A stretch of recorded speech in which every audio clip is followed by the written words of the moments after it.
All right, here we go. We're back with another weekly Sheep Farm podcast, hosted on our very own bullshit platform. This is episode 268. Format is simple. We release a minimum of 4 shows a month. Members get full podcasts plus download, and they also get the video as well, plus download. Non-members get part 1 plus download, and all new shows are released on Saturdays, always on our bullshit platform at sheepfarm.co.uk. Also, we put part 1 on Podomatic that distribute them out to Shopify, Amazon, Audible, and Dapple. Please subscribe to the website for all email notifications. Although some people do say they don't get the emails, but that's either your email provider not allowing them in, they might be in the spam, or it's MailChimp, the company we use, and not allowing, blocking certain things. Can't really do much about that, to be honest with you. Some of the emails, most of the emails go straight through. So if you didn't receive them, then I can't really do much about it because we don't take anybody off the mailing list. So I think even people who were members of the subscription side, even if they aren't subscribers anymore, are still on the mailing list. So you have to unsubscribe from physically unsubscribe from the mailing list, and you could have done that as well, but by not knowing you've done it. So we do release the video as well as I said earlier. There are video versions on there for members. If it's a live one on YouTube, I'll put the link into the video section, and you can watch it from there as well. And that's about it, really. Thanks for buying supplements from Health Bunker. Remember to use the promo code if you would. There's a few new products coming out over the next few weeks. We've got the old Johnny Giles one coming out, Chris, hemorrhoids. Johnny Giles? Oh, piles. Yeah. These are subjects that people don't like talking about. People go to toilet, or you go to toilet and it looks like you slaughtered a buffalo down there. It's quite worrying for people. And I don't know if I mentioned it. I had an internal hemorrhoid. Did I mention it? I can't remember. It's not fun. They're not fun. I've had them as well, Chris. Pardon the pun, but I was shitting myself because it was around, passing out blood, and it looks awful, doesn't it? It's terrifying. Yeah, it's horrible. And I always remember I went and I was avoiding. I didn't discuss it with anyone. I avoided thinking about it.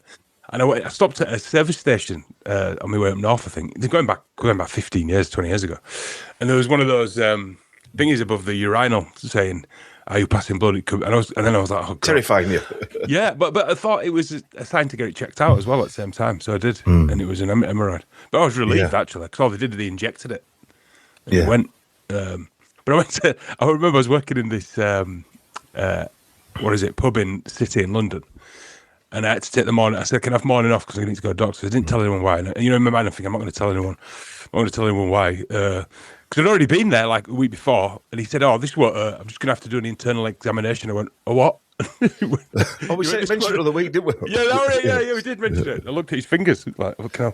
But I went to work thinking I'm not going to mention what happened. I'm not going to mention what. As soon as I went through, no, you won't fucking believe what happened to me. But I mean, I remember having something. I went to the toilet as a kid, and my mum said, "Did you just pass blood?" So I must have gone to the toilet, not flushed chain right, and I said, "No, I had a nosebleed." So I even lied. You lied, yeah, because it's embarrassing. So we're only I don't know, 15 or something like that. But you really shouldn't be embarrassed of any bodily. Everyone does every bodily function we've got, don't they? Yeah, I know. But you do get embarrassed about things like that. And so when I was going through my digestive issues, even right up to current day, really, I was struggling with that type of illness and blood down the toilet for like 15 years. And I know other people struggle with it as well. There's a couple of tips. Magnesium flakes in bath, that definitely helps. I do that every now and again. Yeah, I really like that. That definitely helps. But these capsules we've put together, they definitely help. So not suppositories, are they? No. The irony is, right, for some reason, I don't know why, over the last 6 months, and I'm tempting fate here now because I'll probably start back up again. I haven't had them, right? I haven't had anything. Yeah, no, like passing blood and all that type of shite, all that stuff, right? So it's something of the new products, the herbal products that I'm taking, that has stopped it, and I don't know what it is. Yeah, without cancelling them out, you mean? Yeah. But anyway. That was funny. Over there, I forgot to tell you this. Lou's had she's had a lot of stress lately, but she's had like a bit of a chest for ages. She can't get rid of it. It's stress. I know what it is. Anyway, I rang her and I was at work and I said, "Oh, you sound a bit snivelly. Grab some of that there's a fresh bottle of Lipsomal in the cupboard. I said, just grab that and have a mouthful of that. And she went, whereabouts is it in the coherent cupboard? And you sent me down some for sis, didn't you? So there's a kid's one. And she went, oh, strawberry flavoured. She went, oh no, that's for children. And then she went, is it for children or is that for me? She went, oh, strawberry flavoured. I went, no, the other one, the dickhead, the big one. You should keep them in fridge, by the way. No, they're not open. They weren't open then. I'd had the one in the fridge. I just finished the one in the fridge. Yeah. That's what I'm saying. I was telling her to grab it out of the cupboard. Right. I just did a podcast, recorded a podcast yesterday, the first one for Feel Good Factor, with Ben Bell, the guy that you were talking to at the live event. Yeah. Lovely lad. Yeah. Lovely lad. How did it go? Yeah, really good. I'll do a bit of editing because what I don't want to do is dip into the sheep farm stuff. Did you dip into conspiratorial world? Well, you saw it's going to take you down that road, sadly, whether we like it or not, or whether I like it or not. Because every it's all linked. Yeah, it's all linked. No, but it's all linked, isn't it? So you start talking about Big Pharma and you're going to go down that world because that's where our minds work. But also, when I'm at work and stuff, every conversation I have is kind of in that direction, even if it's just a little bit. Most conversations. Yeah, all conversations, I think, Chris. It's just a matter of what level, isn't it? The strange thing is, right, because, say, I obviously bored my wife to tears, or I talked to you, or bored my eldest to tears, but most people around me know what I talk about. Mate, same, yeah. No, but what I mean by that is, so we're a little bit spoiled. So I in my head, everyone thinks like that, and I'm amazed. In a way, obviously, I'm not. When I step into the real world, I'm amazed that other people don't think. Yeah. I know, yeah. It's shocking sometimes, isn't it? When you say, yeah, it is. Yeah, how far away you are. I never thought that. Yeah, how far away you are. Yeah. How far away you are out of this world. Yeah. In fact, I might do this. Should we do the thing that we were talking about earlier in the intro? You know, the copyright thing. Do you want? Because then everyone can hear it, can't they? Yeah. Everyone can see it. Put it on a bit of a presentation. Don't matter. It doesn't matter if this is 20 minutes, does it? No, not really. No. Do what we want. Do what we want. Apparently, unless we get billed for it. So earlier today, being Thursday, the 5th of February, I got we got an invoice basically from PA Media, is it? Hang on a minute. Yeah, PA Media Images. I'll come on to who they are in a moment. They're part of the Press Association, or the word they call the Press Association. I think they're a union, actually. But anyway, they picked up a couple of images that we had on our thumbnails that are on our website, or were on our website. And they just sent us basically I think it's 2,300 bill through for use of their images. Now, bear in mind, we don't get thousands of watchers on these videos, but misappropriation. There's no argument. There's no conversation. There's no. I know me and you had they're parasites. That's what, and I understand that they are. I've got no problem saying they are, but I also understand that we should be more diligent. And I suppose part of this reason I want to put it at the beginning, and this will be on YouTube, is simply because if you're using images as thumbnails, you need to be very careful. Yeah? And I'll come on to copyright law in a sec, but if you're using someone's images and you've not checked who they are, bear in mind, these videos have been on our website for 5 years, since 2021. And so they've just picked them up now. So they're either doing some sort of due diligence now, or it's AI driven, or whatever it might be, to pick up on people who are using this. Or maybe it's a hit piece on alternative news as well. I was going to say it could be one or two, couldn't it? It could be just business, or it could be going after, like us podcasters and people spreading false information. What I have noticed is not BBC information. Some of these images weren't actually we had a link on our website back to, say, YouTube or a provider, a platform like Brightian or Rumble or something like that. In fact, these were Brightian. That's how long it is. I haven't used Brightian since 2021. Yeah, and I actually went on Brightian a few years ago, ironically, or a year or so ago, and it looked like they turned it, because their rules are if you don't upload anything, they close your account down and just turn you off. And Fair enough. The account, She's just wasting space, aren't it? Exactly. The account didn't exist. So I thought, all right then. But apparently they've turned them back on. So they automatically use a thumbnail from the video, which obviously is on our website now. So surely we could defend ourselves with that information. Well, it depends what you mean by defend yourself, because obviously you've got to speak to this PA media images who are representing the person that took the images, if you like. They've licensed them to PA images, right?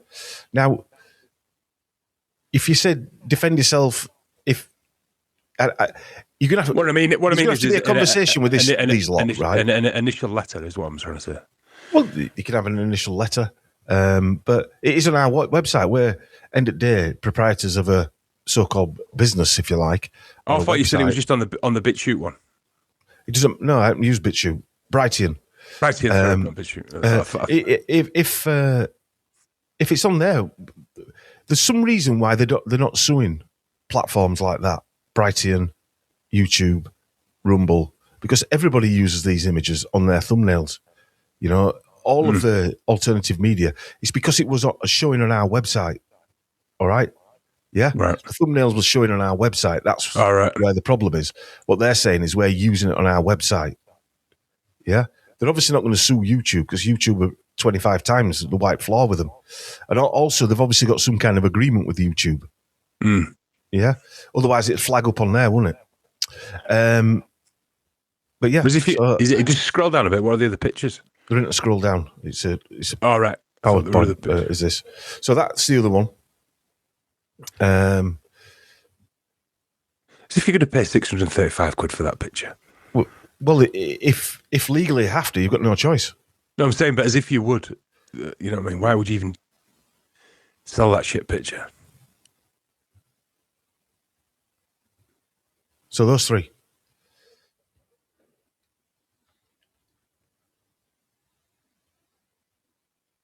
So, and also, just going back on that, obviously because we're shills and we're part. So somebody apparently wrote in and said that sheep farm, they're in on it. I don't know what we're in on. In on what? In on not being in, because if we'd have known about this, we wouldn't be getting billed, would we? No, we're not in on it enough. No, we're not in on it enough. But in on it. what I would say, me and you had a bit of a tit for tat, right? This is somebody's property, right? Whether we like to admit it or not, that person has gone out, taken a picture, and sold it. Okay, and they then license it, and they're allowed to charge whatever they charge. I don't know if that's the normal license fee or not, but that's what they're charged to use that. So if I bought that, right, I think you could put it in a book, you could use it anywhere, but you'd have to pay 600 quid for it. Yeah, I can appreciate all that. My point to you was the way they've gone about it is the parasitical way. Is what my point was. I understand it's a business, but it should be. But what else would they go about it? Well, where did you even get it from? Where did you get that image from? Well, I don't know. That's the point, though. This is what I'm saying. Because we've not done our due diligence. Yeah. Yeah, but what I mean is by parasitical fact is they could contact you and say those images are ours, take them down, or we're going to bill you for $2,000. Just sending someone a $1.5 bill is a bit parasitical.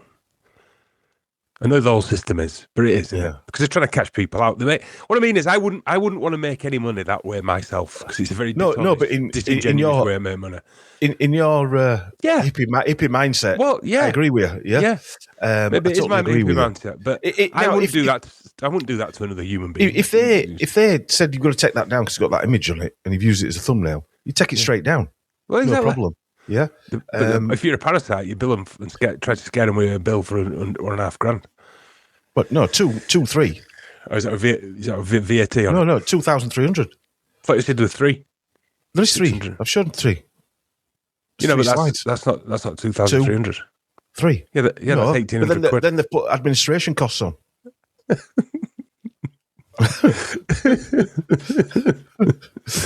Anyway, but the actual copyright law and this is part of that thing.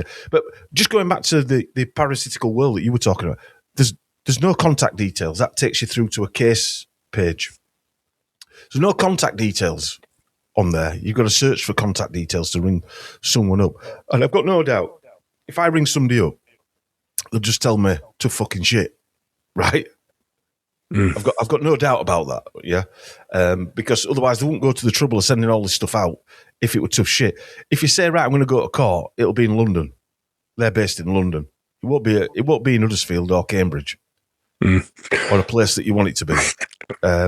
So this is how they put the squeeze on alternative media, because they know we're not skilled enough to understand. Certainly 5 years ago, we're not skilled enough to understand the image rights of things like this.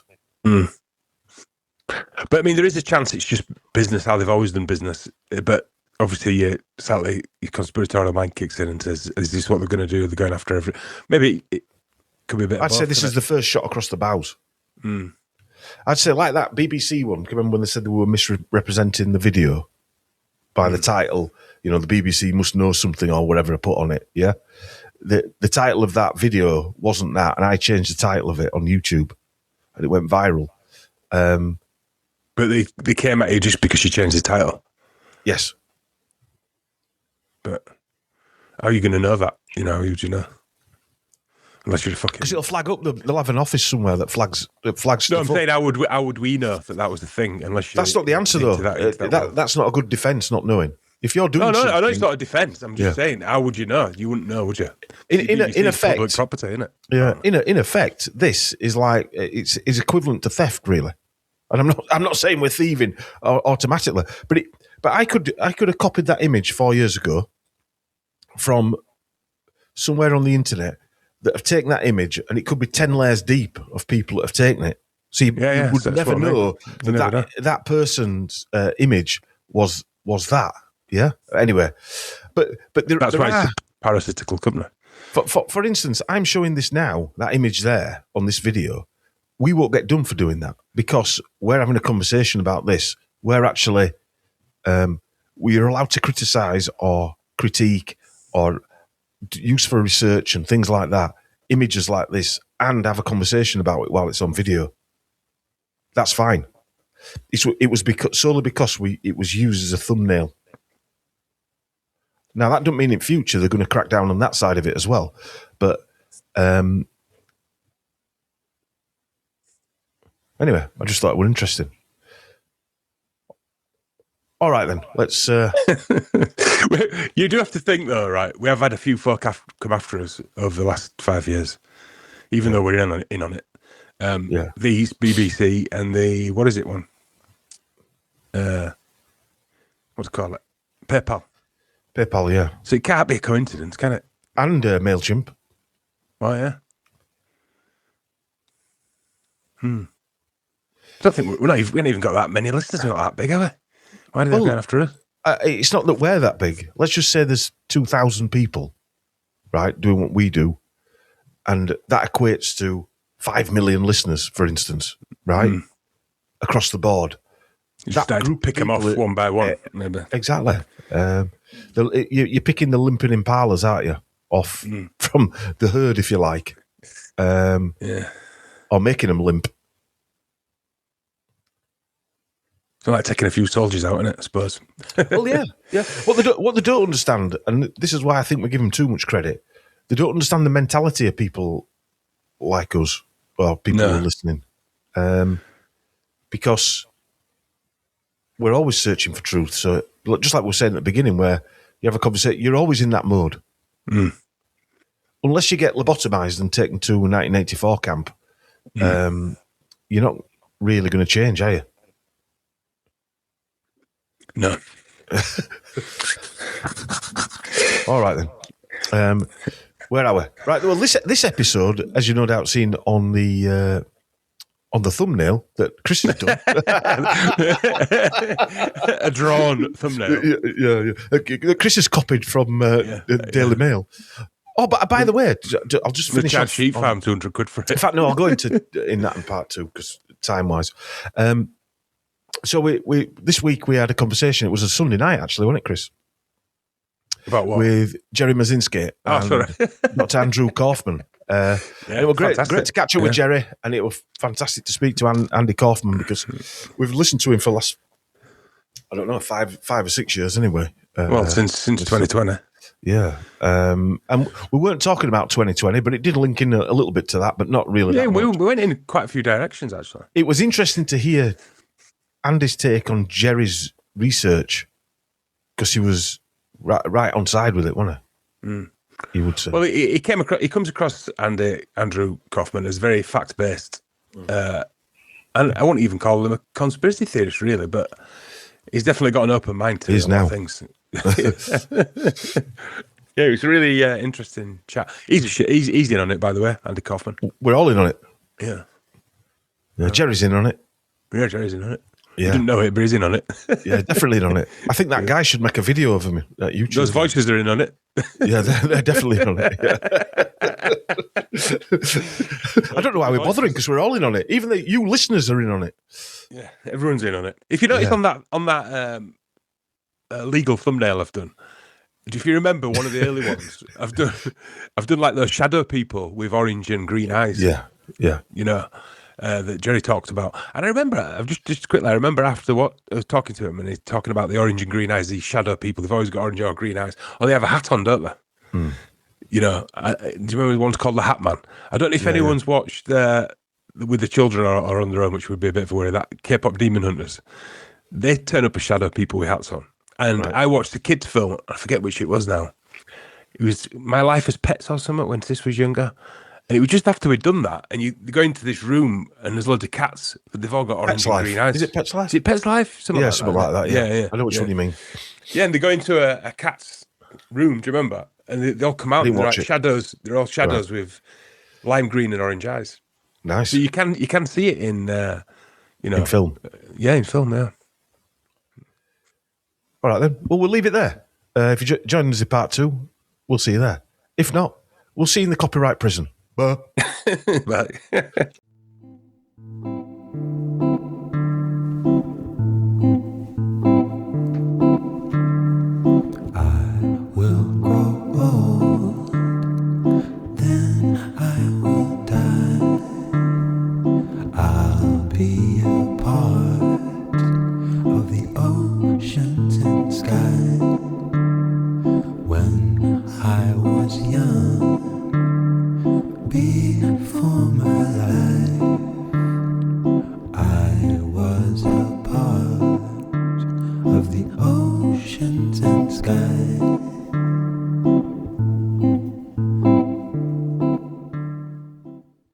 All right, welcome to the Sheep Farm podcast. I'm going to do a brief introduction for a change, because I've got 2 guests on tonight. This is episode 268, and we've got 1 returning guest and 1 new guest, which is going to be very interesting, the subjects that we're talking about. It's very close to my heart. I know Chris enjoys the subjects as well. In fact, it freaked us out about 5 or 6 years ago when we heard Jerry first tell his story. So we've got Jerry Marzinsky, who's been on the podcast 7 times over the last few years. Jerry's a retired psychotherapist. For over 35 years, he's been a psychotherapist, or he's got 35 years worth of experience working and studying the thought processes of the psychotic and criminally insane patients in some of the, I won't say worst, but most volatile psychiatric institutions in the US. But I thought America was just an open psychiatric unit. It's getting there. The old ICE psychiatric unit, yeah. He began his career at Central State Hospital, at the time the largest psychiatric hospital on the planet. And he is it still the largest, Jerry? No, it's out of business now. They closed it down. It's the most haunted hospital in the United States, I believe now. Everyone's been cured, have they? No, the Ghostbusters are still in there trying to cure them. Right. He is now a leading light in the field of where these thoughts evolve from. And together with his friend and co-author Sherry Sweeney, they wrote a groundbreaking book, an amazing journey into the psychotic mind, breaking the spell of the ivory tower. And joining us is someone me and Chris have listened to over the last 5 or 6 years, especially initially on Jason and Crow, going back into the dark days of 2020, when everyone was locked down, forced to wear a mask, we had to stand 6 foot apart, etc., and believing all the nonsense that we were being told. Funnily enough, it were happening in every country at the same time. During the nonsense of 2020, he was one of the only, there was a few of them, medical professionals, a shining light, who was speaking out about the tyranny. And he calls himself a recovering physician. Have you recovered yet, Andrew? It's a process, you know. maybe at the end of this show, you can give your opinion if I've recovered or not. Maybe you need to seek help. Maybe, sadly. Oh, believe me, I have. It's bankrupting me. But he's now, as you can sense, he's moved away from his mainstream medical career to challenge the conventional paradigms. But that comes with its usual conflicts for anybody who dare actually speak the truth against the pharmaceutical industry. Maybe you should ring President Trump up. He's on your side now. Oh, no, he came up with Operation Warp Speed, didn't he? Yeah. He's ideally placed to discuss tonight's topics as well, as he had a psychiatric residency at Duke University. Now he dedicates himself to researching and delivering trustworthy products that can help people's lives or change lives. So tonight, we're going to be talking to Jerry Marzinsky and Dr. Andy Kaufman. Welcome, guys. Thank you for having us. It's not a problem. I don't really know. I mean, we spoke to Jerry a few times, haven't we, Chris? Just to say, Jerry, I lent my wife's friend your book, and I really didn't think she was going to read it. And she brought it back and said, "Oh, fantastic!" Oh, good. I said to my wife, "Do you think she actually read it?" And she said, "Yeah, she reads all sorts of things." I was really surprised. Yeah. I get a lot of people writing in and going, "Thank you."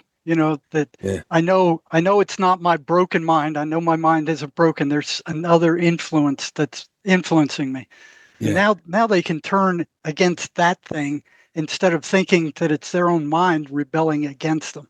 And there's, we're getting recoveries. We're getting full recoveries. We got a lot of positive feedback whenever we spoke to you, of saying that really helped me, because I thought I was going, literally crazy. It's really helpful to people, isn't it, if you're getting pharmaceutical mafia, as you say. Yeah, they're trying to tell you that your mind is broken and that the only thing that you can do about it is take their toxic drugs. And right now I think we got probably a 15 to 20% cure rate with MACE alone, and we got a small group of MACE researchers that are pushing the boundaries of that.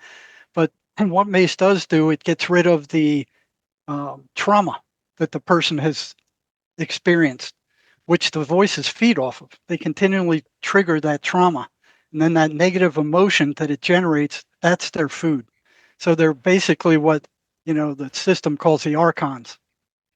I would say that part where they feed like the Monsters, Inc. paradigm, where they terrify kids to drain their energy out of them. It's a similar sort of process to that cartoon, really, isn't it? That's exactly what's happening. That's exactly what's happening. And you can talk to these guys and ask them, how much energy did you have before the voices attacked and how much did you have afterward? And it's consistently, they have less afterward. And you ask them, well, where did it go? You didn't use it. You were laying in bed all night tossing and turning. Where did it go? And they go, I don't know. They have no idea that the voices took it. And the voices get pissed off if you tell them that they're the ones that are taking their energy. Because if you had a leech on you, you wouldn't just sit there and let it suck you. You do something against it. And it's the same thing with schizophrenics. Once they realize these voices are not who they are, then they turn on them and they have an enemy that they can fight against. And I had several prisoners who would ask the voices, who are you? What are you? And they would say, we are you. They want them to believe that those thoughts are theirs. Where do you see this, Andy? Sorry. Well, I mean, it occurs to me that, definitely, I definitely support Jerry's work, and I've field tested Jerry's work myself. But I thought it might be helpful to sort of give a background, like what schizophrenia is and what the mainstream in psychiatry says about it. So I was a psychiatrist before I kind of went rogue and into recovery, and more specifically, I was a forensic psychiatrist, which means I worked in similar settings to Jerry in forensic mental hospitals, jails, and prisons, and I also testified in court cases, including, like a murder trial, insanity defense, competency to stand trial, all those issues. And one of the things we were taught is, how to recognize the patterns of people with schizophrenia to tell if it's a genuine case or if someone is trying to fake being mentally ill to get out of, a criminal matter or to, get a disability payment and such. And that's called malingering, by the way. And so the patterns that Jerry alluded to earlier, so let me just start off with the basics. So about 1% of the population is diagnosable with schizophrenia or has this kind of experience that I'm going to talk about. And it's pretty consistent from country to country. Although what's different is that countries deal very differently with people with this issue, especially the developing versus the developed world. But in the United States, and very similarly in most of Western Europe, they look at this as basically a physical illness of the brain, and that the only way to treat it is with somatic therapies like drugs or even shock therapy, ECT, electroconvulsive therapy. In the past, they even did things like brain surgery, right? Like we might have heard of a frontal lobotomy, for example, or if anyone saw the movie One Flew Over the Cuckoo's Nest, right? They did both shock therapy and a lobotomy in that film, and drugs. The drugs are essentially tranquilizers, right? They're even called major tranquilizers. And so they turn you into kind of a zombie. They have lots of toxic effects that we could get into, and I think that may be one of the reasons Jerry wanted me to join this. But the typical experience of someone with schizophrenia, and we might more loosely call this term psychosis, is two things. One is delusions and the other is hallucinations. Now, I'm giving the mainstream perspective, okay? So I'll describe what those are because they may not be hallucinations, as Jerry pointed out, and even the definition of what that is not always entirely clear. But the delusion is defined as a fixed false belief, and it's false compared to our collective observation of reality, so it would markedly contrast with that. So for example, like if I believed that I was, a spy from God sent to fight agents of the devils to prevent the end of the world, right? And I kept that exact belief every day, that would be kind of a typical example of a delusion. And it depends largely on the context of the person's life experience, the nature of their delusion. So if they grew up in a very religious area, they tend to have more religious delusions. If they grow up in a more secular, atheist area, they might have more delusions related to the government or technology, for example. Now, the hallucinations is the most prominent feature for most people, and it's the perception of hearing voices when there's no one physically present that anyone else can see or hear. And they describe hearing these voices as if it's a sound, so not like in your imagination that you have a conversation with yourself. That's not considered, a psychotic experience. But the content of the voices and the nature of the voices, that they seem to be like a real individual, people can say if it's a male or a female voice, if it's a child or an adult or an elderly person, if it has an accent, all kinds of things like this. And the content of what they say tends to be in a couple of categories, but the most common pattern in psychiatry, they refer to this as running negative commentary. And it's basically always being criticized, judged, insulted, called names, being put down. So you could imagine it would be like a torturous experience to have that running commentary going, and it would affect your ability to be productive, to have social relationships, right? And a lot of people with this condition, unfortunately, end up carrying out suicide. But Randy, that's one of the first patterns I saw too, is that they were consistently negative. Yet psychiatry insists that these things are auditory hallucinations. Now, as far as I saw on the front lines, actual medical hallucinations are all over the place. They're positive, they're negative, they're everywhere in between. These things, although they're called hallucinations, are consistently negative.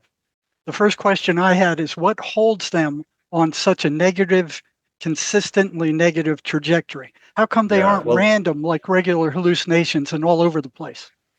Jerry, that's an interesting point, because so let's just say, like, let's define hallucinations as that there's a direct physical insult of some kind to the brain that makes it, not function properly, and it creates sensory experiences that aren't real.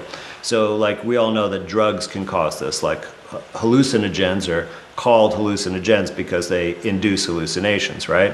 Also, many medical drugs, like steroids, for example, in high doses can cause hallucinations, and several others. Then there's also like a acute illness that can result in hallucinations, like a fever. Like, you ever heard of a fever dream, right? Where you get visions during a fever. I've seen many examples of that in the hospital. And interesting, Jerry, when someone was sick, and usually this is a life-threatening illness, so not just a fever, at least what I saw in the hospital, they were always negative, but they were like scary, not like negative being criticized, but like seeing spiders crawling on the wall that were huge, or things like that, or ghosts, like more of that flavor of stuff. But it was, I've only seen maybe a dozen cases, but it was always something scary and negative like that. But these were purely visual. They were not sounds.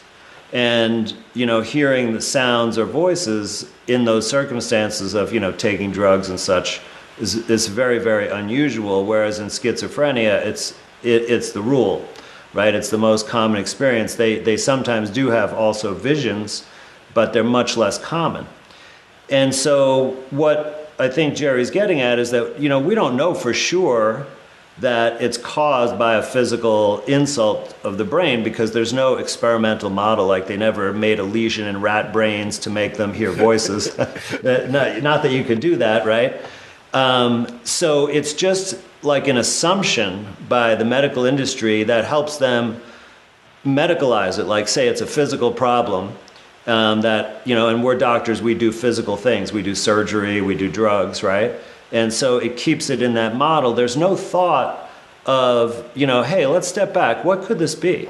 Could this be some kind of psychic or spiritual experience? Does it have to be physical? No one's asking that question, because across allopathic medicine, they're only looking in the physical, in the material realm for the explanation of everything. And they're making $11 billion a year selling drugs to treat this they're thing. Extremely, yeah. And most of these drugs are actually, the most revenue comes from off-label use, but that's another story. But they definitely cannot cure.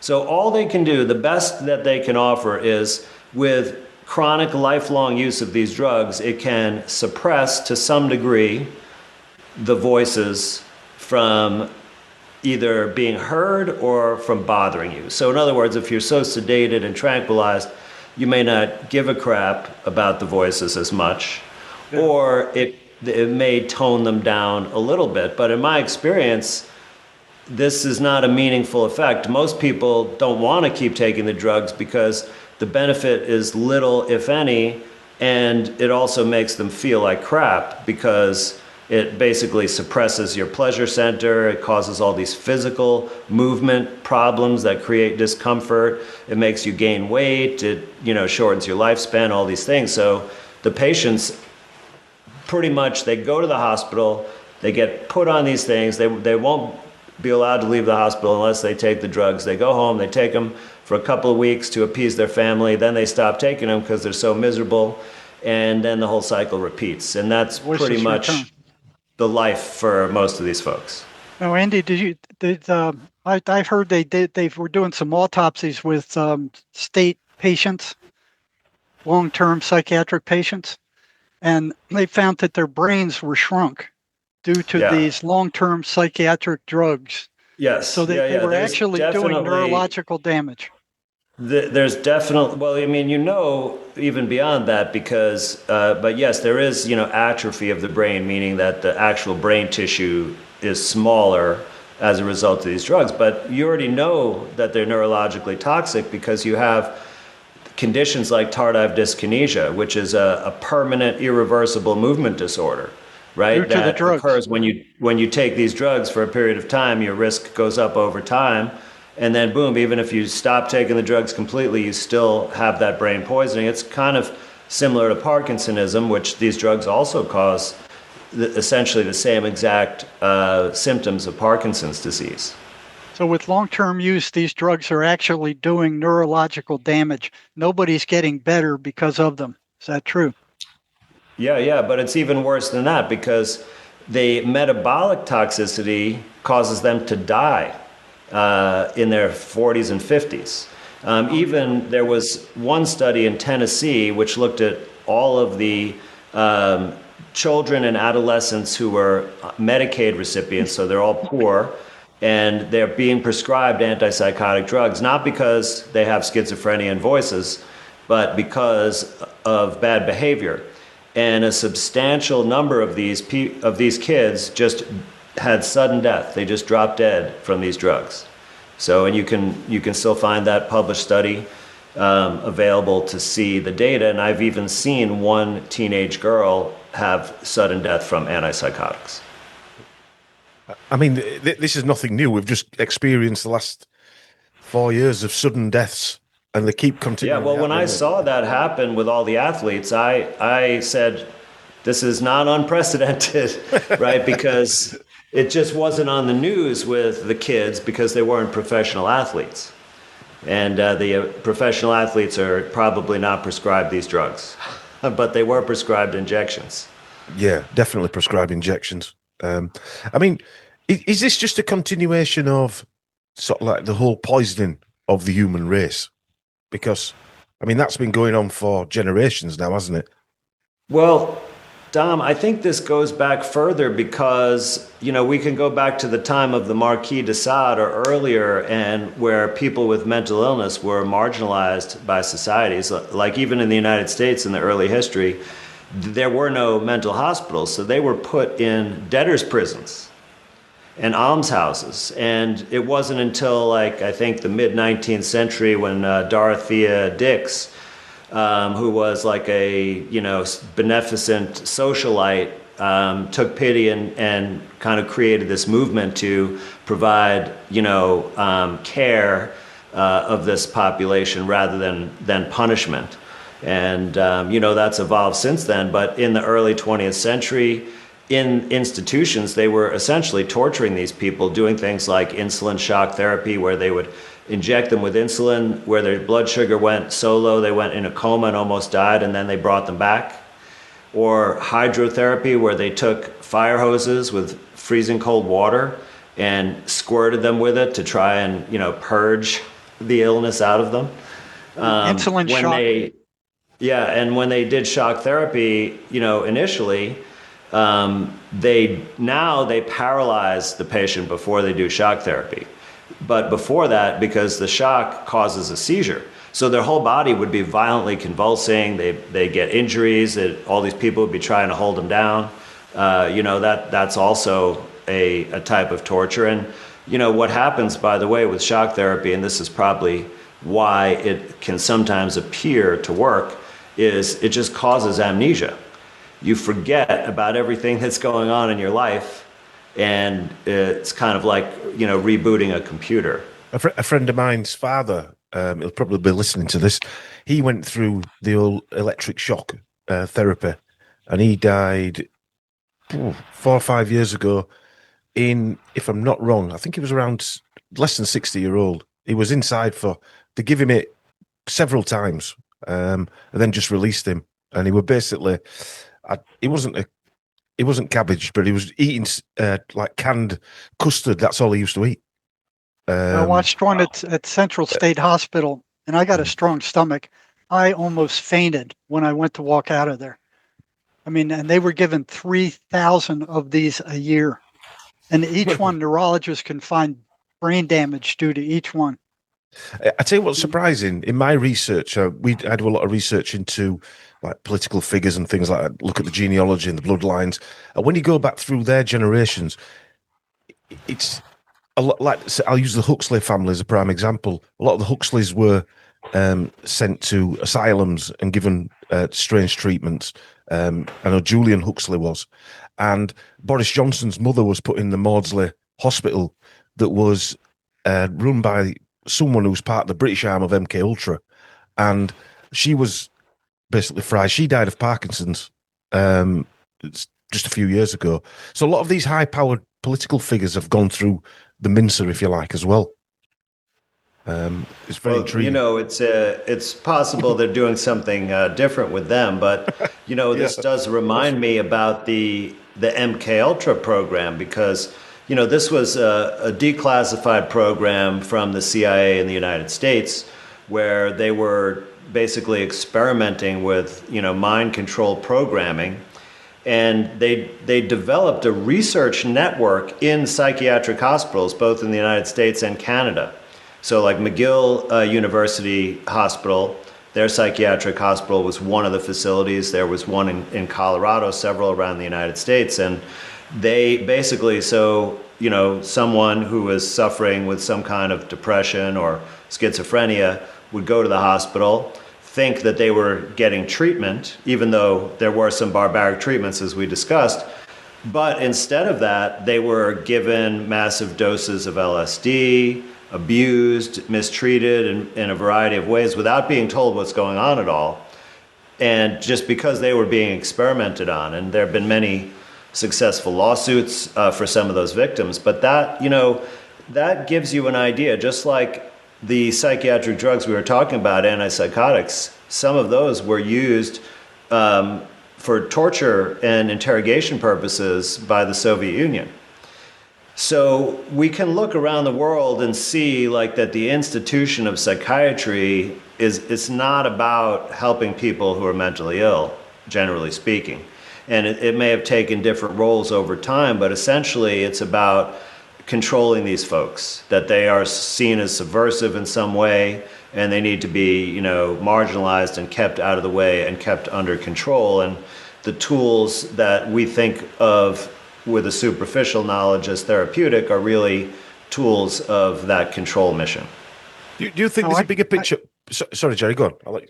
I got some stats here from 2017. They're old, but it talks about psychotropic drug statistics for children in the United States. Now, this is there's a lot worse now, but this is for 2017. They said more than 7.2 million kids were on psychiatric drugs. Over 622,000 of these kids are under the age of 5. There were over 80,000 on ADHD drugs, which is amphetamine, which is what I saw in the prison. Amphetamine caused more schizophrenics than any drug I've ever seen. All these prisoners were saying, yeah, I went psychotic on meth. I thought it would go away. It did for a long time, and then it didn't one day, and it was with them now.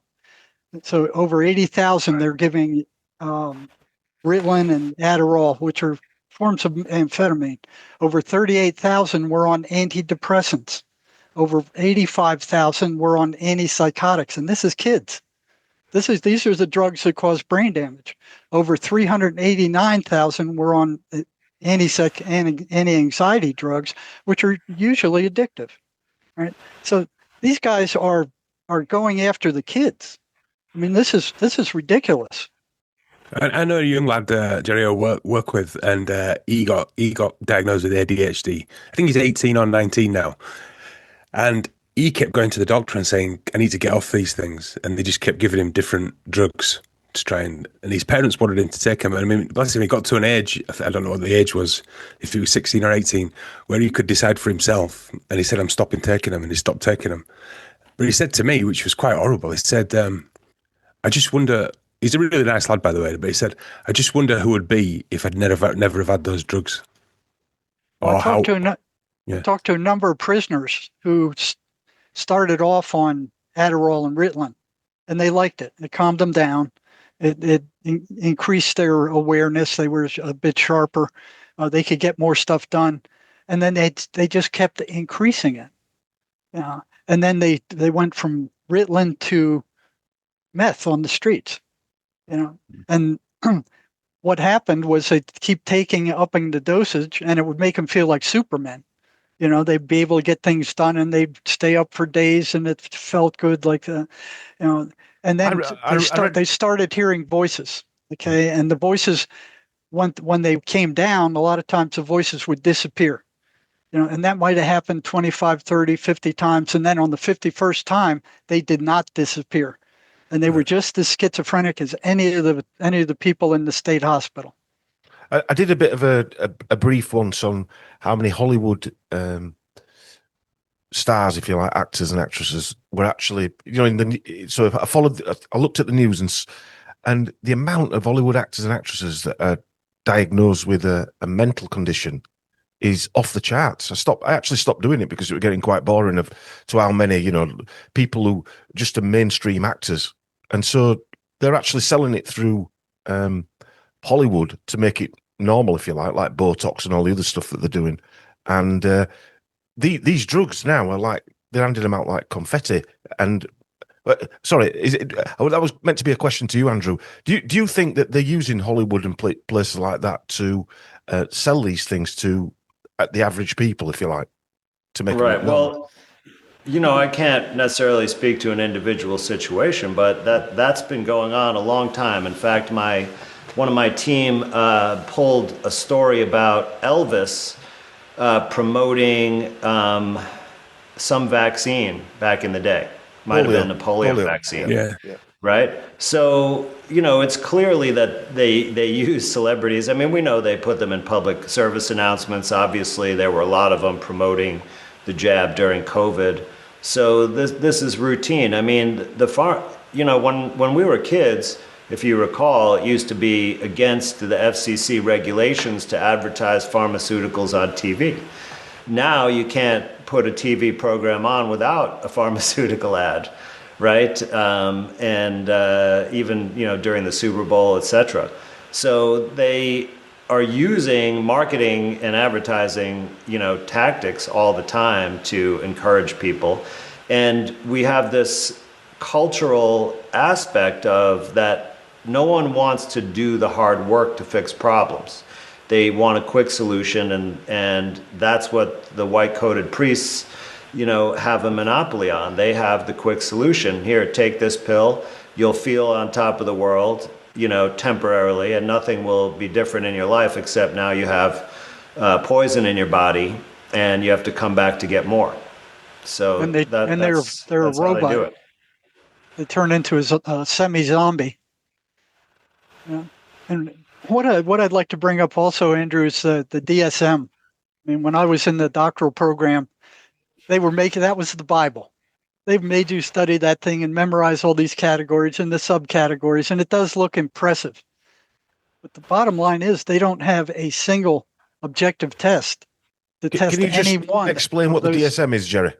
The DSM is the Diagnostic and Statistical Manual of Mental Disorders. And psychiatry's Bible. It's a list of all the mental disorders known to man. Is that the list in that?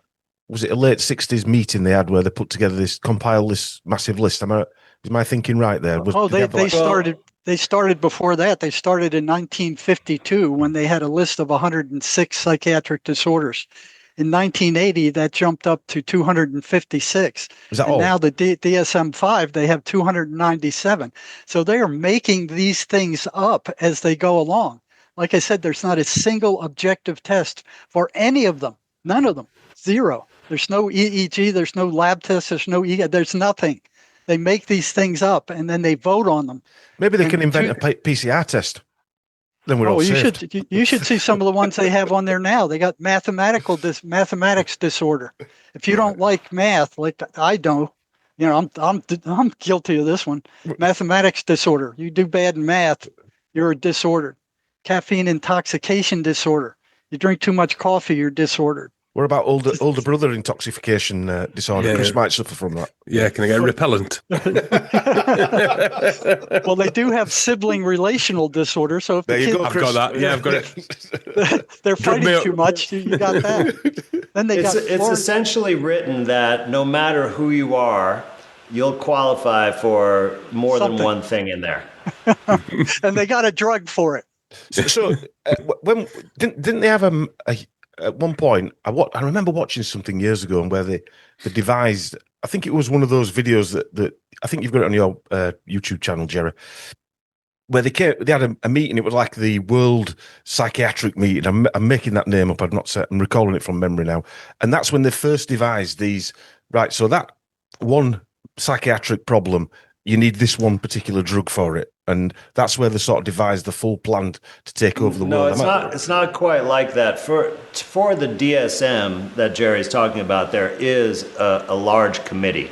And, the way they came up with this is basically they got a bunch of psychiatrists and perhaps some other mental health professionals together, and they just described their patients in general terms, and they said, oh, okay, well, we'll just come up with these categories. And, some of them are kind of obvious, like, depression, right, where there's a lot of sadness, like we know what that is. Anxiety, where people are super nervous and panicky, we know what that is. And then when people have schizophrenia and they're out of touch with reality, we know what that is because we can't really, relate to them. But outside of that, right, they tried to come up with a lot of other categories, and it gives the impression that these are real things. And I'll tell you that even the three categories that I described, a lot of times they're combined.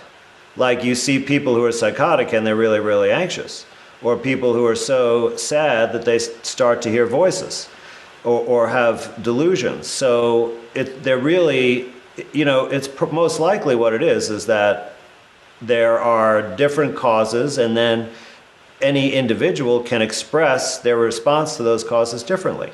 Like even what Jerry was describing, that people who take psychostimulants like amphetamines often experience psychosis, but some of them don't, right? Some of them have other issues related to that besides psychosis, because there's just individual differences. But they just came up with an agreement. They're like, okay, we agree it's this many categories. And then when they came together several years later to reformulate it, of course, they added a bunch more categories, and they add more each time, because there is the pattern that the more they add, then the more people get diagnosed with mental illness, then the more people come under their care or buy their drugs. More drugs, because, that's right. Yeah, because these people all have conflicts of interest. So these psychiatrists that come together for this meeting, many of them are academics. Which means that they, have relationships with the drug companies. They get offered grants or to participate in their studies or to get paid consulting fees and such. So that's incentive, to do this thing. And, it's probably, if you get invited to be part of this, it's probably considered a major honor. So you can't really separate. It's just like with the training, like for doctors to maintain your specialty and your license, you have to do ongoing training. They call it continuing medical education. And the American Board of Psychiatry and Neurology, they're the ones who board certify psychiatrists. They have, to get your board recertification, you have to study certain materials that they approved. But if you go and look into the materials they approved, the drug companies or the pharma industry, they get together and create these shell companies, which are medical education companies. And they basically are developing educational materials that promote their products. And then since they have power and influence, they cut deals with the board specialties, the certifying boards, to require those. So you go in there, you have to do this required thing, you have to take an exam every few years, and all those questions are essentially written by the pharmaceutical industry to make sure that you know to prescribe their drug, and that's the only way to deal with it. And 2/3 of that board were said to be associated with the psychiatric or the pharmaceutical industry. That board that makes up these diagnoses, 2/3 of them. And they also use the DSM for billing. They got that number system. Well, they tie it to all the diagnoses in there are matched up or used to create ICD codes, which is the International Classification of Disease. That's an international coding system. I think they're on the 10th version of that. And so if you open up the DSM, there'll be an ICD-10 code next to every diagnosis, and that's what allows you to bill for it. That's what allows you to prescribe, because the insurance company is only going to pay when those codes are provided. I mean, obviously, it works slightly different in the UK. Everything goes through I suppose I'll call it the NHS, but it's the MHRA and things like that as well, because it's a government subsidised. So the government are physically buying the drugs, aren't they? Which, in a way, it's even worse that, because no one actually knows how much they're paying for them. But anyway, well, hopefully they're paying less than the insurance companies are. Yeah, I'm sure they are. But I know there's a big thing at the moment. I know during 2020, the budget went up about 50 or 60 billion from 2019 to 2020 alone. They chucked in 50 billion, just like they can just chuck 50 billion in to write more prescriptions, even though the hospitals were closed. Maybe it were to fund the TikTok accounts for the nurses so they could dance. You know, we do have something similar in the United States, Dom, that you remind me of, because we have Medicaid, which is the government health insurance for people who are poor. Okay. Right. Yep. And they decided that they're going to have a formulary for psychiatric drugs in New York State. So the New York State branch of Medicaid, and this was like one of the last years that I was still practicing psychiatry. And it was heavily influenced by the drug industry. So the government's paying, the drugs are for poor people, and they essentially put the most expensive, newest drugs on that formulary, the ones with the least experience and data on. And, you know, I'll give you an example. Like back when I was practicing, I remember there were some new antipsychotics that their average wholesale price was around $400 per month. And then you had the older generic drugs that average wholesale price was about $2 and change a month. So that's how the government can, you know, corrupt when they just, you know, are willing to spend whatever in order to satisfy whoever's going to give them the biggest campaign contribution. I suppose the guys in government or in pharma are all playing game theory, so it doesn't really matter to them whether in there they can tell us they're helping us, but in reality they're just them poor people on Medicaid are just lab rats, aren't they? It can be like that. It can. Yeah, it's shocking. Going back to the voices, I suppose it's a question we get asked every time you're on, Jerry. Where does Jerry think those voices actually come from?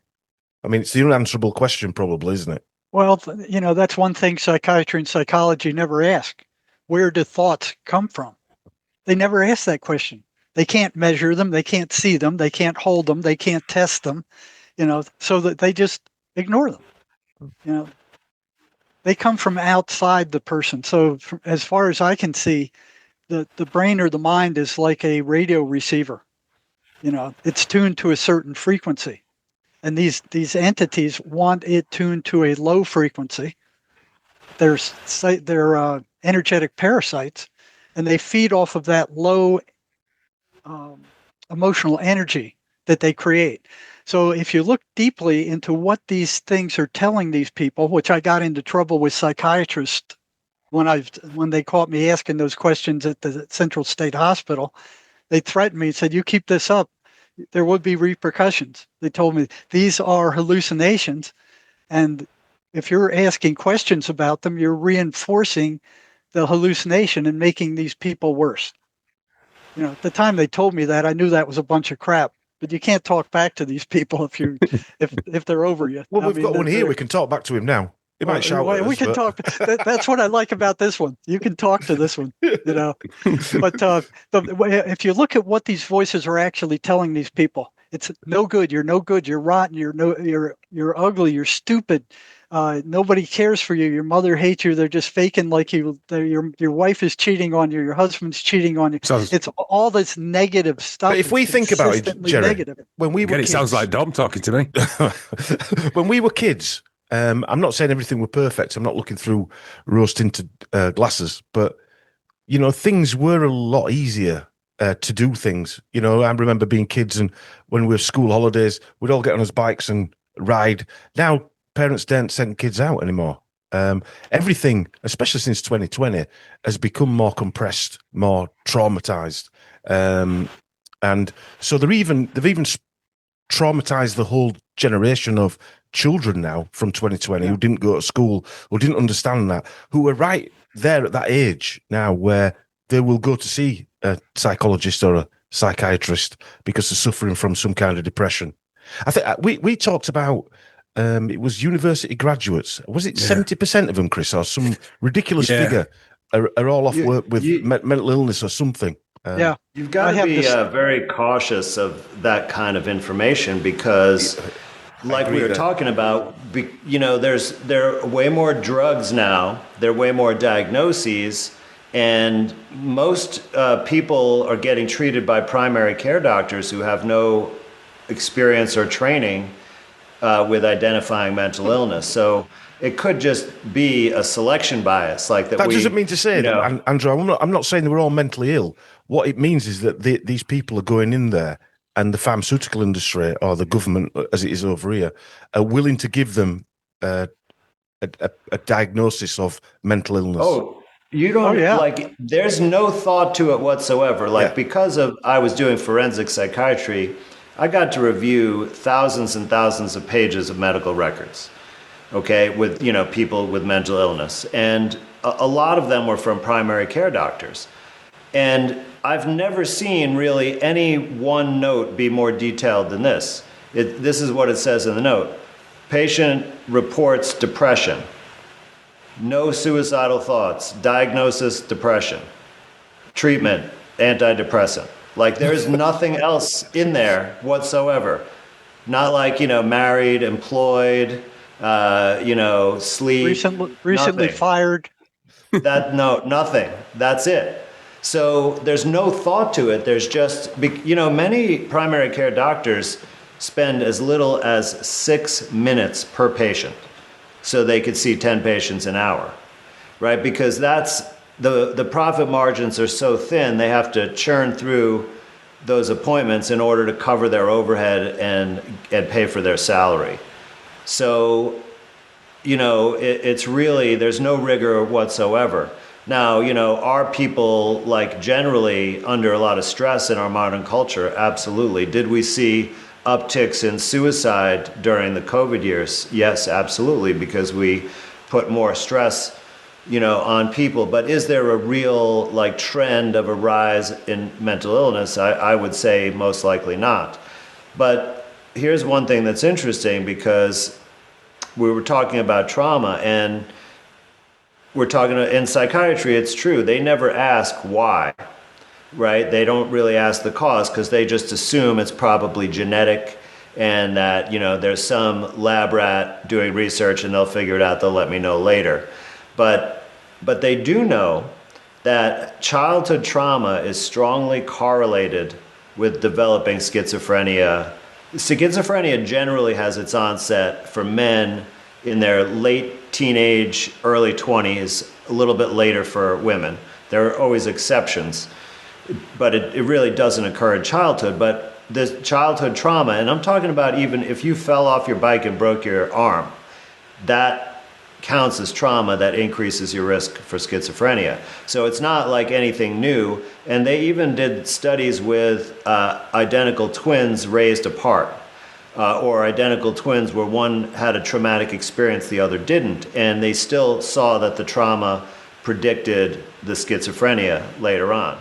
So that is a real thing. Now, we don't know if that's causal or if that's a covariable, and we don't know the mechanism, but it certainly makes sense with Jerry's formulation, because what he's really talking about is that there may be, right, an external entity causing these symptoms, but there is a vulnerability that an individual has. In fact, that may even be how the amphetamines bring about this problem, is that they exploit or create or magnify a vulnerability of that individual, which lets the outside entity come in and have influence and take hold of the person.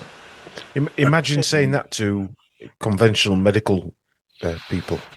I remember between two episodes we did with you, Jerry, I remember you talking about amphetamines and crack cocaine, and people were more susceptible to the voices, etc. And in between those two shows, by coincidence, I was watching some on auras, and it was saying when people do crack cocaine or amphetamines, it can leave a hole in their aura.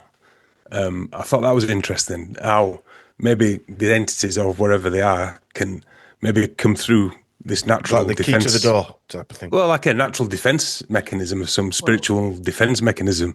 Maybe I think that's what happens with meth. I mean, Meth, that was it. Crystal meth, that was it. Sorry. It just breaks open something and allows these things in. I don't know how it works, but boy, there's a 1-to-1 correlation between heavy meth users and voices taking them over or breaking in there. Well, this thing I saw said it makes a crack in the aura. Yeah. So and it's hard to tell if it's a chicken or egg phenomenon too, because it could be that the person is starting to break down and be influenced, and they're seeking escape, so they turn to drugs. And we know meth has it's popular in certain geographical areas, right? Like out in the western United States, and it's practically non-existent in the Northeast where I live. But there's cocaine and heroin here. Right, and it has a very similar effect on people. Like I've seen tons of people with heroin also become more and more psychotic, and it is hard to tell. Like, were they already on that path and then sought out heroin to escape, or was the heroin? But certainly the heroin did not make it any better.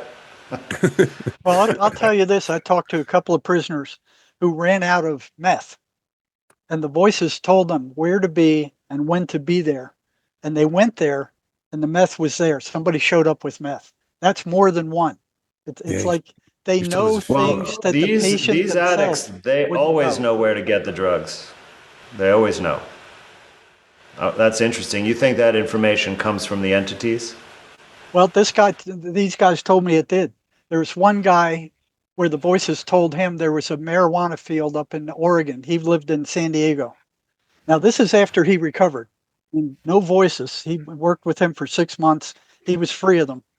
The voices told him, hey, get yourself 2 burlap sacks and a machete. I'm going to show you where there's a pot field up in Oregon.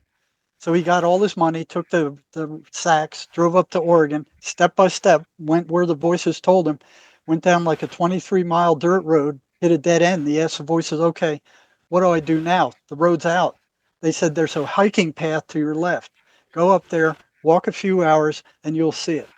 So he did that. He went up, and here's this giant sesame pot field. So he went there, he cut down all the marijuana, put it in the sacks, and then he goes, okay, well, what do I do with it now? They told him, there's a federal park right near here. You can sell it there. So he went there. There was a federal park. He sold it, made a lot of money. And now this is weird. He said he bought all the prostitutes he could handle. He bought all the alcohol he could handle. He bought he was using cocaine. Bought all the cocaine he could handle. And the voices wanted to go fishing. And when he told me that, I'm like, oh, come on, man, you're pulling my leg. He goes, no, honest to God, they wanted to go fishing. He said he went out to the Columbia River. He said he was the only one catching anything that day. The voices would tell him where to put the hook, what to bait it with, where to move on. Okay? So he kept doing that for about 2 weeks. And then he goes, okay, I ran out of money. I got to go up there and cut some more marijuana. And the voices told him, nope, they're waiting for you. Go up there, they're going to kill you. Take whatever money you got and go back to San Diego. And he was sane when he told me that. What's your opinion of that story, Andrew? Well, I mean, I'm not inclined to doubt it. Of course, I can't confirm it, but one could do an experiment where they confirm this, type of information. But lots of people have had, throughout history, even people without schizophrenia have been inspired with information that turned out to be a true prediction or whatever. So I can't explain that. But here's my experience is that I was still practicing mainstream psychiatry when I first heard about Jerry's work, and we had several conversations at that time. And I had a teenage boy with a very severe psychosis. In fact, he was so psychotic that he couldn't speak at all.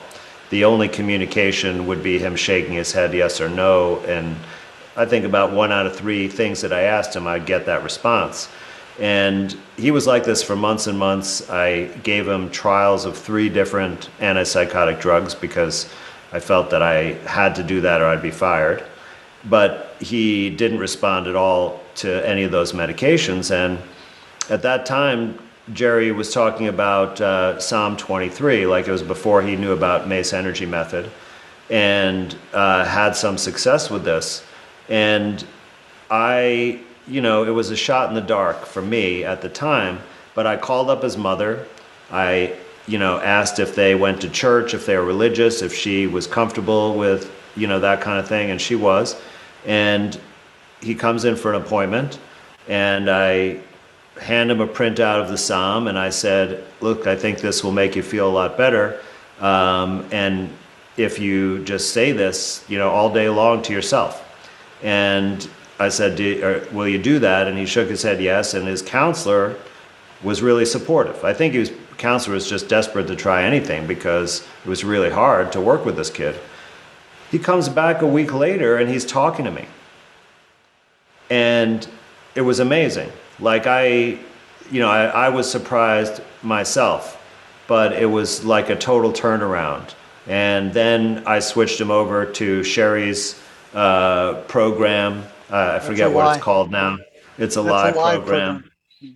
And, then that's when I got into trouble there for speaking out as a whistleblower. So I don't know what happened after that, but I know, it was incredible recovery. It was based on Jerry's theory. And that kid, everyone thought he was mentally retarded, and it turns out he was not, which we had to do this to find out because he couldn't talk to us and tell us otherwise. He was basically possessed. Or it seems that way. I think that's a valid opinion to draw from it. How did you feel at that particular? I'm sounding like a psychiatrist now. How did you feel at that point? Because you were mainstream, and obviously that's well. No, I was very, very skeptical at that time, and I was on the way, out of the mainstream. Yeah. But I was just extremely grateful to see this kid because I had felt sympathy for this kid. Right? It wasn't a good situation for him. Everybody around him was always just trying to manage him. And, he couldn't express himself. He couldn't thrive. Like he couldn't have fun or have any kind of, what we would consider normal. And, maybe he was in a fantasy world that was all cakes and rainbows, but I kind of doubt it. So, to me, it was like just amazing to see, okay, now he can like be a kid again, at least for a moment. And, hopefully he'll continue to recover. So that's one of the patterns. They do not like anything to do with religion, Jesus, or God. The voices just absolutely hate that. So when I was working in the prison, I had a group of schizophrenics that I was working with, and the agreement we had is when we're working together, I want you to tell me in real time what those voices are telling you. So I had a group of prisoners who were willing to do that. I couldn't do that at the state hospital because I'd be in the same trouble we got into before, So they would do that. So what I was doing was experimenting. I found these patterns, okay? And I was experimenting with things that would disrupt those patterns. Now, after a while, one after another, they came into the office and they said, the voices don't want us coming here. They don't like you. They don't like what you're telling us. They don't want to do this stuff. And they were screaming all the way here. And this was all of them, like 13 of them over time. All of them said the same thing. So I figured, okay, if I'm doing something they don't like, that's good. That's good. Let's do some push-ups. Let's do some push-ups. But I wouldn't have done that in the state hospital because had one of them gone off, I would have been fired. But the prison was set to work with violent people, so it was like, okay, I can push them as far as I dared, and I had a good idea about how far I could push them. And then one day, one of them came to my office, knocked on the door, and said, the voices want to talk to you. And I'm like, I didn't even send him a pass. I don't know how he got into the medical unit. And I said, oh, yeah? Well, okay, come on in. Had him sat down. That had never happened before. The voices communicated with me through the patient. They would tell the patient, well, tell him this. And I'd tell the patient, well, go tell them to stick their head in the toilet or, whatever. I mean, it was all through the patient. They'd never talked to me directly. So I went, well, that's odd. And we sat down and closed the door. And I said, okay, well, what do they got to say? And these words came out of his mouth. You have no right to interfere with our way of life. Boom. That's when I knew that I was dealing with entities. I think I'd have got my coat and gone home at that point. Oh, it shocked me. It absolutely shocked me.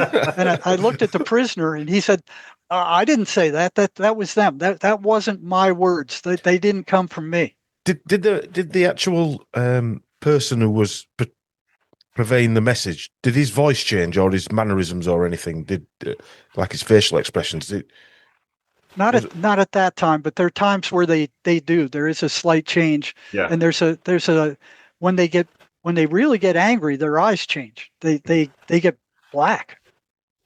Yeah. You can observe someone interacting with these entities. In fact, they even have a name for that in psychiatry. It's called responding to internal stimuli. And I've seen it many times because sometimes the person is so affected that they can't really talk to you. So you have to just observe and figure out, oh, that's what's going on. They're interacting with voices. And I'm sure Jerry's experienced that many times. Yeah. And it was, trying to figure out what they were saying. And like you said, it was always negative stuff. So here's psychiatry insisting that these things are hallucinations. But, and that's what I thought when I got on the front lines too. I mean, they just referred to them as auditory hallucinations. They didn't say a lot about what they were, how they operated, nothing like that. So I thought they were like word salad, just like garbage. I like the hallucinations that are all over the place. That's not what I saw. They were carrying on long, coherent conversations with these voices. They were arguing with them. They were fighting with them. They were debating with them. It was like they were talking to somebody on a telephone where you could hear what they're saying, but you couldn't hear what was coming back to them. And that surprised me because, I've auditory hallucinations for years and years, auditory hallucinations in the colleges. They weren't responding to hallucinations. These were coherent, A friend of mine's mother-in-law was going through she had psychotic experiences, and she used to put tin foil on her head. Right? She did actually do that. And I said to him, he weren't sort of like listening to like the stuff that you talk about, Jerry, but I said to him, if he can, ask her why she puts tin foil on her head. Just please ask her, right? Because although it's a mainstream term now, tin foil, that wear and all that type of thing, and she actually said to him, because the voices stop. Oh, that's interesting. And this is that was Tim's mother-in-law, that Chris. Is that like a Faraday cage? I don't know. That's the kind of thing we'd get fired for, Andrew. Now, whether it was symbolic, whether it's a symbolic thing or it really worked, I don't know. But she was in and out. Look, if you think about it, if you're having this experience, right, and you are perceiving that something is invading you with these voices, then it makes sense to put a physical barrier. Right? I mean, they even did this in Total Recall. Like, remember when he had that thing implanted, right? He put the wet towel on his head. So they probably got that from the psych ward, They've done it from Born Identity as well, when he had that chip in his leg and he put that tin foil around it as well. But it does remind me, though, of that. Who was the fellow who we had on here, Jerry, our friend, who was cured of the voices? George, that's right. George. Yeah. He always reminds me, I always think of him, because he said it felt like technology. And the further he got away from his house, the quieter the voices got. And then when he went back to his house, they got louder again. And he said it could. He didn't say it was technology. He said it possibly is something around that area of where he was. And well, I'm sure that whatever technology was in his house was in other places too. Yeah. But maybe he experienced trauma at his house. Maybe that's what brought it out, or something. Yeah. Yeah. Is this a similar phenomenon to like voice to skull type technology? I know it's not your fields Well, or anything like that. But No. I think like this has been around a lot way longer. I mean, unless that technology has just been hidden from us and been there for centuries. it could be like a copycat thing that the voice to skull could be, because you can't tell me that the powers that be don't know this phenomenon themselves. They might not be passing the information on to us. There's a But reason these guys someone are knows allowed to about talk it. about it. Yeah, someone knows about it, don't they? They must do. well, I think that may be real, but on the other hand, the voices also say, they tell the patient, listen, the government is putting these thoughts in your head, and if you look at it, that leaves the patient helpless to fight back. Yes. That's exactly what the voices want. They don't want them trying to fight back. They want them, well, you're at our disposal. We can do whatever we want. We can say whatever we want, and you're helpless. That's exactly the position they want to put these people in. And I've had there's been a handful of people that got in touch with me because of what I do, and that they were asking me for help, and they believed that they were controlled by some kind of government technology like you're talking about. And I also think that is real, because there are some testimony from military contractors and such talking about it. There may be equipment like that in Antarctica, actually. But aside from that, these folks, when I talk to them, my impression is that they had the typical schizophrenia type of experience, and they just believed that the government was, doing that, maybe because they heard about the real phenomenon. But, I can't know for sure, of course. None of us can, but, we'll have to wait till more of that information is I suppose what I'm trying to say was, with all the experimenting, like say with MK Ultra and all the other stuff they were doing, and Jerry's obviously in his work, it's not dissimilar from the experiments like the staring at goats, the remote viewing, and all these other things they were trying. They must know about this stuff. They must do, the intelligence agencies. Maybe this is the real source of life itself. Who knows? Well, you think a lot of these guys who are claiming that this voice to skull stuff is attacking them, is you think it's some technology like that, they wouldn't use it on the average Joe. Jerry, I heard about one deployment of this, from a military contractor, and they basically set it up at a homeless shelter. And what they did is that they recruited people from other cities, people that were single and alone, that they were able to identify, and they basically offered them a job to move to this city, but then there was no actual job, so they were hoping these people were somewhat destitute, so they ended up in the shelter, and then they became targets of this technology. But it needed proximity, so they had some kind of broadcasting device with this signal in the building. And when they were there is when they were getting that, signal to their brain directly, where they could receive. And by the way, Jerry, I'm not trying to say that the same thing.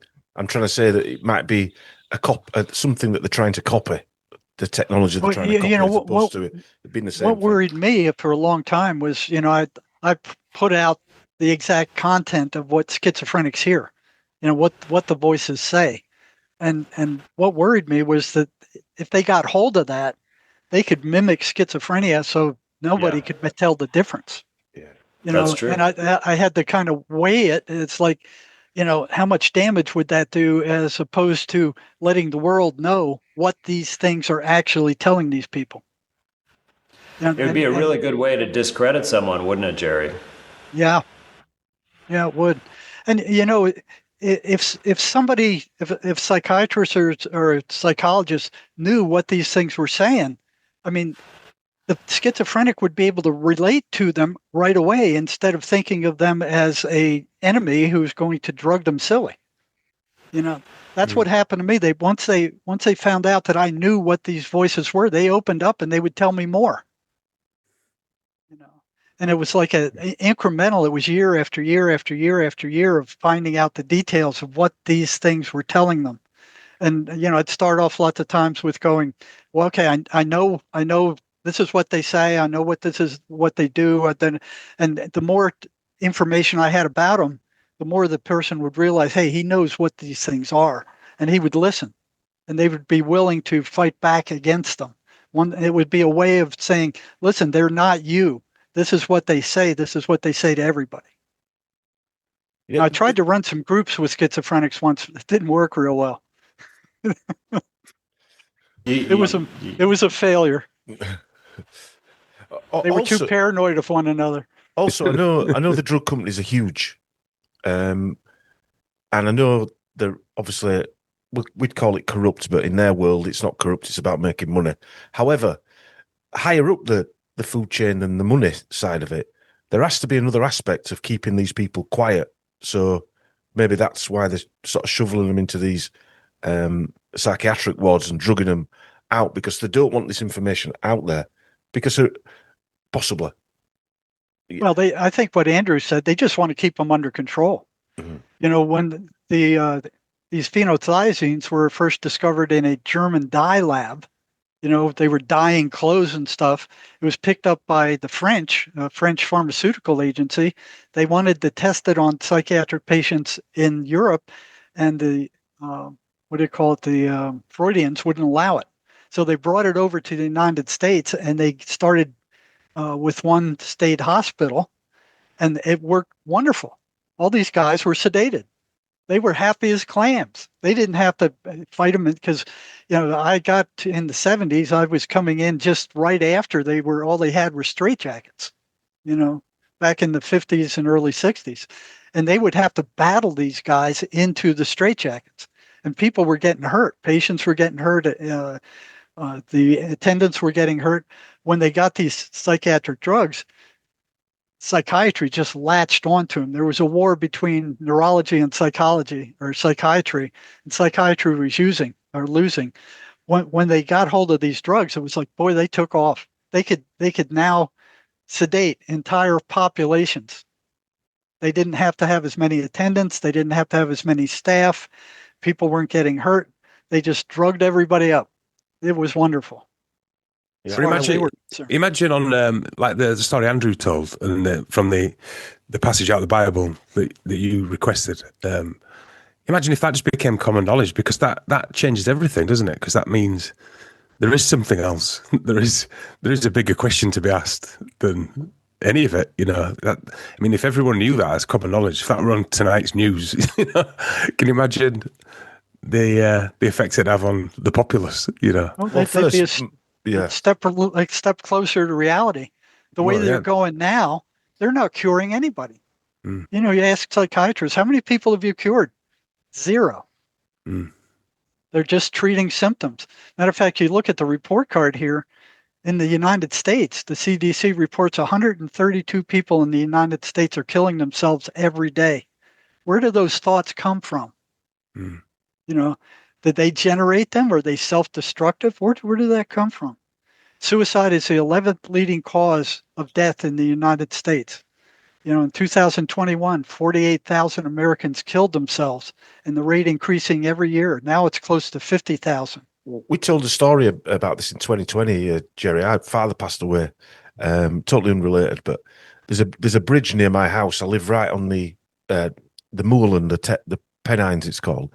There's a bridge called Scammerton Bridge, and it's a massive single-span bridge. Well, it's big for our country anyway. And that's like a place where people who want to commit suicide hone in, and they jump over the bridge onto the motorway.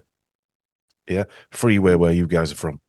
And in 2020, they were building a massive fence on the bridge. We came across it, didn't we, Chris? We went across the bridge, and the guys building it, they're putting like fences sloping inwards to stop people. That's how bad it had got, to stop people jumping off. Yeah, This so was around the time that they were locking everybody down. So they knew they were making a change prior, because it stopped the whole motorway for a full day when somebody was on the bridge. And it was happening. It seemed to, because I only live about 2 or 3 miles away from that, but you could see the motorway from our house over the hillside, and it was stopping the motorway for a full day. So imagine everything's ground to a halt both ways, and people were jumping off and killing themselves as well.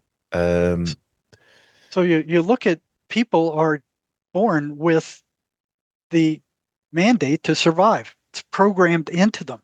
Look at what people do to survive.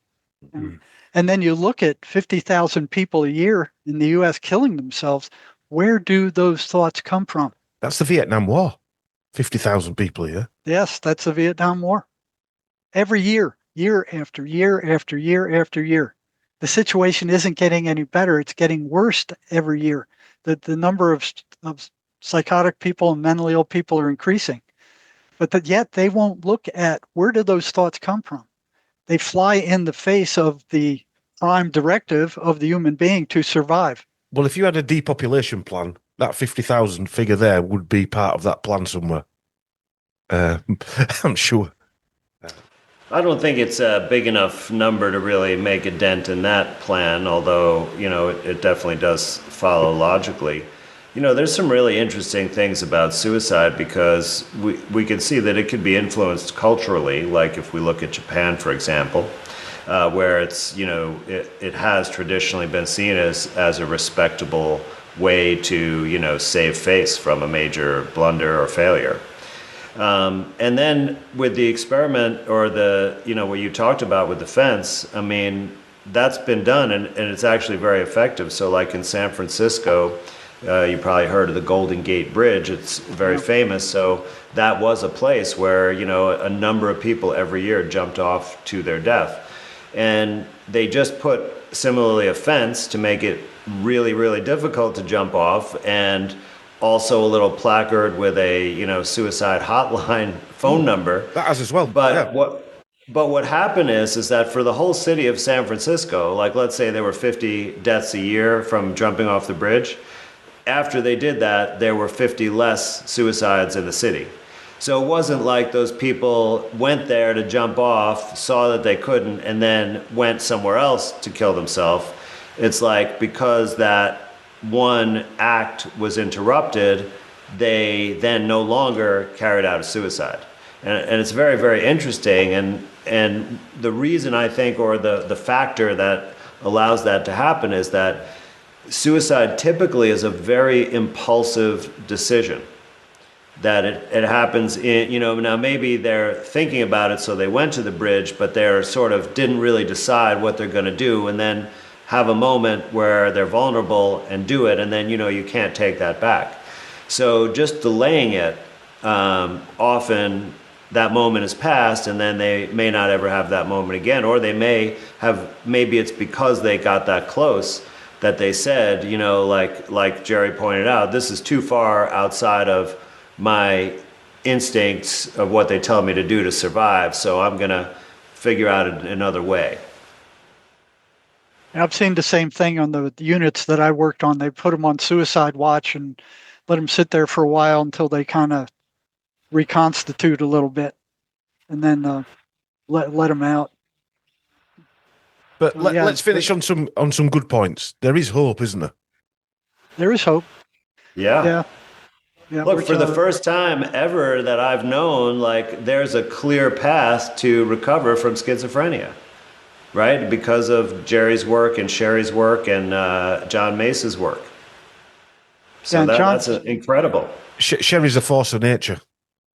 Yeah, and John Mace is he invented a energetic psychotherapy that I've never seen anything work as well as it does. It gets rid of trauma, neutralizes trauma, and although it doesn't fully cure schizophrenics, I think, like I said, we only have 15-20% cure rate, but that's better than psychiatry. But it does get rid of the trauma. Psychiatry has a 0%. I mean, if you follow people for 20 years, something like a third of them recover spontaneously in that time frame. Yeah. But that's when they're left alone, not when they're given psychiatric drugs. Right. And MACE will get rid of the trauma that these entities feed off of. So even though in a lot of cases it won't cure them, that these entities don't have the food that they could trigger to turn into negative energy. Right? So if the person went through a trauma, the voices will come and go, "Hey, yeah, look what you did. That was awful. That was terrible. You're rotten. You're no good." You get rid of that, they can't do that anymore. It's gone. So maybe the next time we meet up, maybe we should talk about MACE in more detail for people. And how We can do that. Get hold of you. Is that what you're doing now, then, Andrew, as well in your practice? Well, I only heard about the MACE energy method a few months ago when I ran into Jerry in Arizona, and I've been investigating it since then. And it's not something I'm not really focusing on being a one-to-one practitioner these days. I'm teaching people, and there are already a number of good certified MACE therapists out there, including Jerry, of course. But so I would probably be referring people or recommending that they look into the MACE energy method and incorporating that in an overall kind of approach that I teach. Right. So what is it? What exactly do you teach for people who might be interested? Or well, it's funny you mentioned that because I'm actually going to be having a workshop on this very topic called the Strength of Spirit workshop in early March, and it's a combination of things. So, one is I teach about how the mind and the body interact with health, and that you can't separate them, and how you can support both while you're going through healing. I teach, methods like contemplation, which includes meditation, which helps you access a lot of your personal history, like to remember, some of the experiences that you may have had. And, obviously MACE method kind of bypasses that, but the typical insight work that many people still choose and can also be very successful for a lot of these things requires you to generate insight. And then I teach a lot about shadow psychology and how to transmute the shadow into light or integration, which helps people overcome patterns of addiction, patterns of behavioral triggers like anger or losing their temper, things like that. I talk about how to repair interpersonal conflict, even without the other person participating. I talk about the role of nutrition in mental health. So it's a really kind of integrated, holistic approach. That because this is a very intimidating area to many people, to think about, you've got to figure out what your problems are and have a path to heal and solve those problems without a magic pill or, someone the whole time away saying, come on, you can do it, necessarily, right? That it's an independent exploration, and by nature, it requires going through some uncomfortable emotions. So it's important to, understand how to put all those things in context, how to maintain your gratitude to help you stay motivated, resources available that allow a different or easier approach depending on, your own preferences and personal style and beliefs. So that's the way I do it, looking at it from every angle. So I suppose the 2020 debacle it's given a lot of people a positive, breakout from the conventional things they were doing prior to 2020. Is that what's happened to you? You've left conventional medicine and now you've found your way in control of your own life, I suppose. Yeah, that's absolutely right. And I mean, I was on that path already. trying to actually work with people in the system doing some of these things. Like, I mean, I was in the system doing Jerry's approach, and, you know, I'm glad that no other psychiatrists found out about it. Yeah. They wouldn't have liked it, I I'm can sure. guarantee you that. But when I got, you know, forced out of that system because of speaking out and refusing to, you know, go along with COVID dictates, I was given full freedom, you know, to explore what really works. And, you know, I work with people and I teach about like every kind of health condition. So I'm not like limited to depression and anxiety and schizophrenia. And yeah, it's been amazing because I've learned that everything that the health system says is a chronic, lifelong, incurable condition, that people can completely heal from it, turn it around 100% like they never had that experience to begin with, you know, without one single prescription or surgical procedure. So it's extremely rewarding, and I wish I had learned these things sooner. And it's the same thing with MACE. It's a energetic psychotherapy. There's no drugs involved, right? It gets rid of trauma like within an hour. The worst thing that happened to you can be just dissolved. It takes care of most psychological problems because most of them result from trauma. I think people become those trauma ideals, Well, don't they? They do. It like affects attachments. them. Yeah. I don't know how many people that I've worked with that are like 70 years old that something happened to them when they were 6 or 7, and they got the idea. The most common one is you're worthless or you're stupid, or you know, and they carry that with them all their lives. In an hour, it's gone. You know, so it's MACE is an energetic psychotherapy because you're an energetic person. Your spirit is energy. Your feelings are energy. Your thoughts are energy. Everything about you is energy. And what psychiatry does is drug your brain. Nobody's getting cured from drugging your brain. I mean, in theory, the system tries to wear you down, doesn't it? That's what it does. Yeah. Everything in the system is wearing you down. So, have you got anything else to ask, Chris? No. Great chatting to you guys. It's been brilliant. Obviously, I'm always pleased to meet Jerry, but it's been nice to meet you as well, Andrew. One thing I would like to add, Dom. One thing I would like to add is something. No, sorry, because you can't help thinking, you know, like all the training you guys must have gone through to get. You just feel brainwashing. Yeah, but the thing is, Jerry, people go into, you know, nursing or doctors or psychiatrists, they go into it for the right reasons because they want to help people. And then you suddenly get into the middle of it, you're trained up, you've spent years, you know, and then you realise this isn't, it must be horrible to... Well, psychiatry's got a very high suicide rate. They've got one of the highest suicide rate of any doctors. Yeah. And the highest addiction rate as well. Right. But I think that might be more because it attracts the crazies, Jerry, rather than it drives you crazy. Yeah, that might be true. Or it could be the realization that you have done all that training and what, you know, like especially through 2020, what you've done is all a facade and you know, you've got to lie to keep your job. And I mean, that must drive people crazy. It's enough to drive anyone. That's probably a part of it, you know, because, you know, they taught me all these psychotherapies. And when I got onto the front lines with real mental patients, it was like trying to move a rhino off the road with a BB rifle. They just didn't work. I've heard stories like with the people joining the police or the special forces in the military or even lawyers think they're getting involved in something.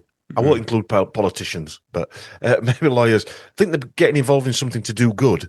Yeah. And then they end up getting poisoned by the very system that they're trying to help. And all those jobs you mentioned, Dom, they're all the jobs that they can just change at any moment. Oh, yeah. It can just be a new government thing brought in and it changes. One of the experiences I had in psychiatry was I worked a lot in the Veterans Administration system. And I'll tell you, there were many soldiers that I worked with that had that exact experience you're describing where, you know, they thought they were doing something patriotic and good, protecting our freedom. But then once they were over there in the theater of war and, you know, they saw what was really going on, they were just consumed with guilt. Right. And it created such dissonance, right, that they couldn't even kind of just face it. And they went on a downhill path. I saw that many times. The mace would work great for veterans. It would work absolutely great, but they don't want any part of it. We tried to break into a couple of veterans hospitals. They just blew it off. But Yeah, like a Jerry, lot we of- should talk about that because I think it would be the way to go would be to go to the advocacy groups for the veterans, not the VA system, because they're government bureaucracy. But if you went to the DAV or places like that, they may be open-minded. Okay. Because it could say, oh, you could still go to the VA and take your drugs and then just try this on the side and see if it helps, and then they'll have amazing results and they'll never go back to the VA. What would be the advocacy groups? Like, first of all, you could actually call up the local VA and they'll have an office where they liaison with these groups, so they could tell you like which ones are active in your area. But the biggest one is the DAV, Disabled American Veterans. Like they help the veterans pursue, disability claims and provide transportation to appointments, all kinds of stuff. Okay. Probably help them, connect with AA meetings or support groups and all kinds of things. So that's where you could potentially fit in. I remember I've got quite a few diaries from World War One, and they're interesting reads because you see a day-to-day picture of what these people were going through. But a lot of them that were injured obviously came back, and they were the first, I call them inmates, for want of a better word, of Tavistock. And a lot of the doctors at Tavistock, we've all heard about Tavistock, were experimented on using the very same treatments to get rid of shell shock, as they called it back then. But a lot of it was what they call post-traumatic stress disorder now. But they also went on to work for the early mind control in the UK agencies, if you like. You were asking about targeted individuals. Is that like trying to recreate schizophrenia? If any place is working on that, it would be Tavistock. Yes, yeah. But it seems that the returning military are used from an experimental purpose and have been done certainly since World War One, over and over again. Because all of them come back, obviously, with mental damage. It's just bound to do, aren't they? It's just they use experimental weapons, experimental vaccines, all kinds of stuff, and it's been going on, for quite a long time. Right? I mean, we can even look at the Spanish flu contagion studies, right? Those were done on active military. Yeah. And prisoners. we spoke about the the so-called Spanish flu in a podcast. We did about a couple of hours on it.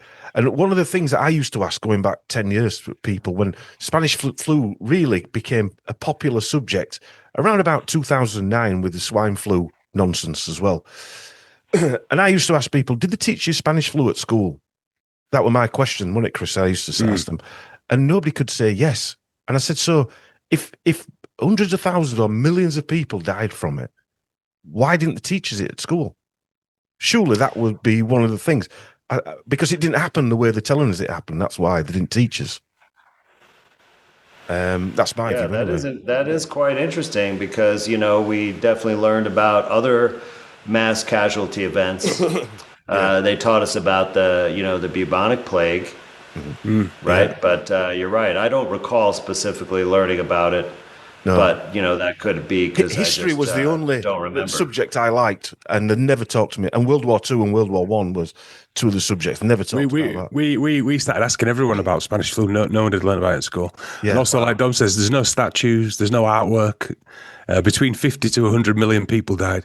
But then it became very prevalent about 2018 as well. They started talking about it a lot more just in time for 2020.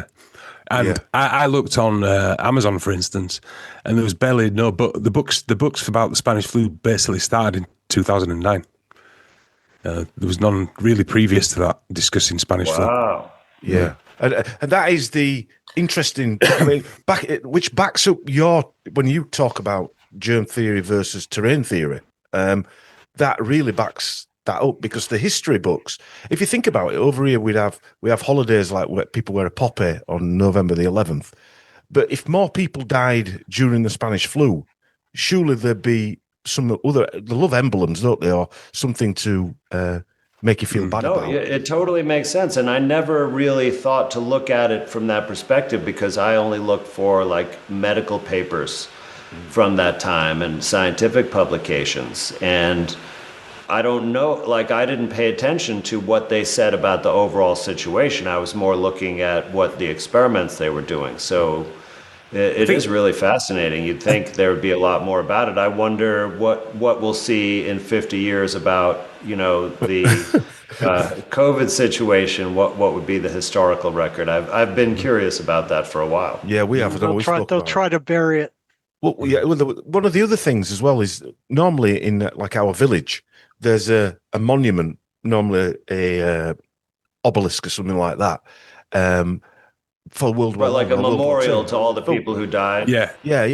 There's nothing for Spanish flu, nothing. And you would have thought in a modern day they would have been erecting things like that and saying this village had 50 people that disappeared from Spanish flu, not just people dying on the trenches type of thing. Plus, I heard, anecdotal stories from that time that there were so many deaths that there were no burial sites at the cemeteries and people had to bury bodies in the backyard. So we would have to have massive, graves from that era that don't exist. Should be. They don't exist. And also, after at the end of World War II, there were massive celebrations, weren't there? Obviously, World War I. Sorry, there was massive celebrations, and there was. But I think it was the Kentucky horse race was still running. They published these pictures of people wearing masks, but yet these were horse races or football matches over here, or cricket games or baseball games. You've got videos of people, and just tens of thousands of people in these crowds. If there was a problem at the so-called pandemic. But they were wearing masks? No, they weren't. No, that's what I mean. Weren't. But they show you these set-up pictures of people in ambulances wearing masks, so-called. They look pretty super in person, and don't they?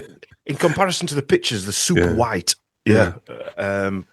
Very dodgy. Well, that's very interesting. I think you should do an in-depth thing and write a book on this because I'm just finishing my first book actually, but it is something that. I think anyway. We'll stop there because I think it'd be a good one to pick up on the terrain versus germ theory. If you're willing to come along again, Andrew.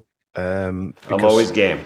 Yeah, you shouldn't say that to us because we'll have you on every week. No, I'm joking. Yeah, but it's been great, Jerry. It's been great catching up, and Andrew. It's been great meeting you. I don't want to take any more. It's been an hour and a half. It seems to have gone in a breath. That's right. Yeah, I'm sure everybody listening will enjoy it. They always enjoy these conversations. It's difficult to get into your head that these things could be esoteric in nature, isn't it? Because we're always been brought up on the conventional. I noticed a comment on one of the podcasts we did there, Jerry, about 6 months ago, and it said something like, "Remember, there's no proof that these things are real, right? But sometimes you're not going to find proof solid that they're not either. Exactly. Yeah, exactly. But sometimes you're not going to find solid proof either way. You've got to go with the information there in front of you, a bit like the Spanish flu. The information is that there were hardly any books written, and we weren't taught it at school. That's real. Why I put out that list of patterns, because anybody working with schizophrenics, any psychiatrist, any counselor, anybody working with them, well, those patterns are right there. They're right in front of them. All they got to do is open their eyes and look. The strange thing is, they won't say someone's diagnosed someone with schizophrenia. They will have set patterns, let's say, that diagnose them with schizophrenia, but yet they won't use your patterns the opposite way around. No. And if they're running patterns, then they can't be hallucinations. Hallucinations don't run fixed patterns among hundreds of people. Yeah. I have a few hallucinations sometimes. Something wrong with that. I have a few hallucinations sometimes. I've had to talk to Chris. I think the most important thing is not that we can definitively know exactly what's going on, right? I mean, because even the more information we hear, the more questions we generate. But the key is, can people actually recover and lead a better life? And if that's the case, that's the most important thing. And let's keep asking the questions, and hopefully we'll learn more and more over time. Yeah. And that's it. We'll leave it there. They're not asking the questions. Starts with an inquisitive No, but I'm mind, doesn't it? saying we keep asking the Yeah, we questions keep and asking them, encourage yeah. others, right? All right. You must be over some target, because otherwise they wouldn't be wanting to get rid of people like yourselves out the system. Yeah. Okay, we'll leave it there. Thanks everybody for tuning in. This is part 1 of episode 267, I do believe. 268. Are you sure, Chris? Yep. 268. Yeah, right. You lose track recording that much. I'd like to thank Jerry and Andrew for joining us today. We'll see you next week. Bye. See you later. Bye.